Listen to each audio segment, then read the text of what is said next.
Sitting here talking with our first athlete of the week of 2024, final athlete of the week of 2023, depending on which way you look at it, Pedro Ellery from the men's basketball team joining us. And Pedro, first of all, the men's basketball team doing some really nice stuff on the court right now. 10-6 record going into the second half. Yeah. How do you feel about this year compared to last year, just as a team feel? Well, I feel like the energy is a lot higher than last year. I feel like we're a more cohesive unit, so that helps a lot. And the fact that we have loads of people coming from Ohio State, everyone's kind of, feeling the same emotions when they're in the dorms and stuff. So we have a lot more team spirit than last year. I had a lot more kids from Wyoming last year, so kind of stick to themselves. Where this year everyone's all together in the dorms, so that kind of helps a lot. Talk a little bit about your game and the way you kind of progressed, because last year we all knew you could shoot the three. Kind of getting used to the speed, the pace of things was the biggest thing last year. This year, you've become a weapon that's good for nearly 10 points a game, for 3 to 4 threes a game. How do you feel about your progression? I feel like it's just been down to the confidence and the confidence the coach puts in me. I feel like I have a lot more freedom. Last year it was more so, make 1 or 2 mistakes. I know I'm coming out, so I felt limited in what I could do, and I didn't really want to try too much because I was like, I'm trying to play. And if I'm not going to play that much, I kind of just have to, play it safe almost. But this year I feel like, I can kind of try new things and kind of stick to my strengths a lot more. So that's kind of improved my game. Just finding a more fluid pace as well. I feel like I've adjusted last year. I knew what to expect, so it's kind of just made it a lot easier for me this year. Talk about that chemistry that you talk about, the trust that this team has built, because you've mentioned that trust in both of the answers so far that this team's kind of built with each other.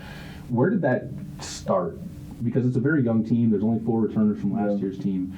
How did it start building that trust? I feel like, once you get used to playing with each other, the trust kind of automatically builds. Like the stars is basically just the sophomores, so we kind of obviously trust each other. We played with each other last year. We kind of know what to expect from each other. And then when we play against the second unit, the bench, they kind of have that same core where they play together, practice and games. They're always on the court together, so they kind of build that trust in themselves as well, just as we as the sophomores have done. So we know that when they come on, they're going to be basically just going off what we've already played and how we played to start the game. I can trust them that I know what they can do, what they're doing, and what they're comfortable doing. So I know that they're going to come in and do a solid job. When you talk about one of the reasons why you started getting more of that playing time, it isn't just the offense where you've had some really good games. Your defense has picked up a little bit, and I wouldn't necessarily say it's the energy that's picked up, but it's the, I guess, dedication that you have on that side of the ball. When did that start highlighting to you as the way to get you more minutes? I mean, throughout my whole basketball career, everyone said I can't play defense, so I've always tried to.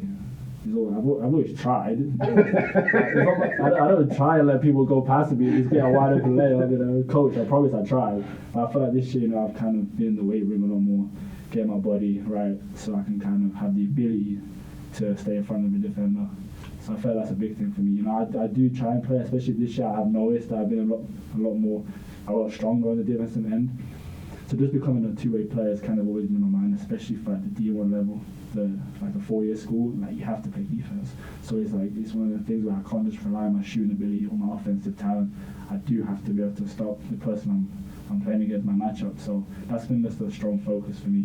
One more question on that kind of personal side, then we'll talk a bit more on the team side and what you guys have coming up for league play. But when you talk about your own personal successes, what makes you feel kind of better about how you've progressed as a player? The offensive side, or you've seen that consistency start showing up, or the fact that you've made that jump to becoming a two-way asset?